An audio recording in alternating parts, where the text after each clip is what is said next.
welcome back. A couple of items were released by A2A and ORBX recently of particular import to GA flyers. A2A released updates for their trio of GA planes, and now the C172 and the Cherokee join the 182 in having third-party GPS capability. And from ORBX, we have HD trees. First, for a look at the A2A planes. I have the MineStar 530-430 add-on, which I've been pretty pleased with. Up until now, I've had it installed in the A2A Skylane and in the Milviz Baron and C310. The nice thing about it is that it has no discernible impact on frames on my system, and gives a nice GPS capability beyond the default one. If there is a downside, it is that the nav data is proprietary. It can be updated, but through a service affiliated with MineStar. Nav Data Pro and Navigraph will not work on this unit. So for serious IFR flyers who just have to have the latest nav data, that is something to think about. In the several months that I've had the MineStar unit, I've only run into one issue myself, and that was at the point Deadby, which is needed for the RNAV approach into Harvey Field, which is not in the database. That is the only approach I've tried which was effective. As far as the unit goes, there are no operating instructions for it from MineStar. You just use the manual for the real Garmins, which in and of itself is pretty cool, although at first one has to figure out some of the buttonisms for the simulator. Here I'm flying in the Cherokee on autopilot, following a flight plan from San Carlos to Monterey via Half Moon Bay, just for the heck of it.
Now on to the HD trees from ORBX. There has been a lot of fairly uncalled for drama about these trees, based on performance claims from ORBX. I myself have found that in rural forested areas, like much of southern Alaska or Pacific fjords, that I did find minor performance gains.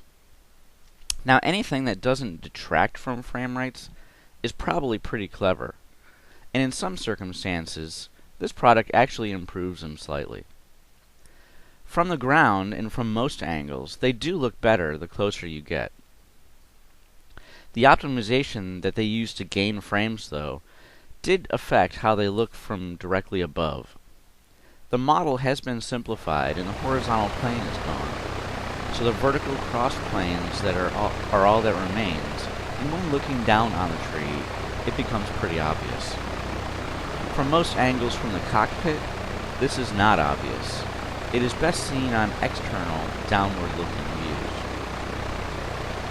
Forest density mitigates it somewhat, and turning off vegetation received shadows helped as well. I did find that in more populated areas, the performance benefit really wasn't there. I think that's because trees are not really a factor in frame rates at all there. P3D handles trees much better than FSX, and building autogen traffic and whatnot may mask any improvements from a relatively smaller number of trees.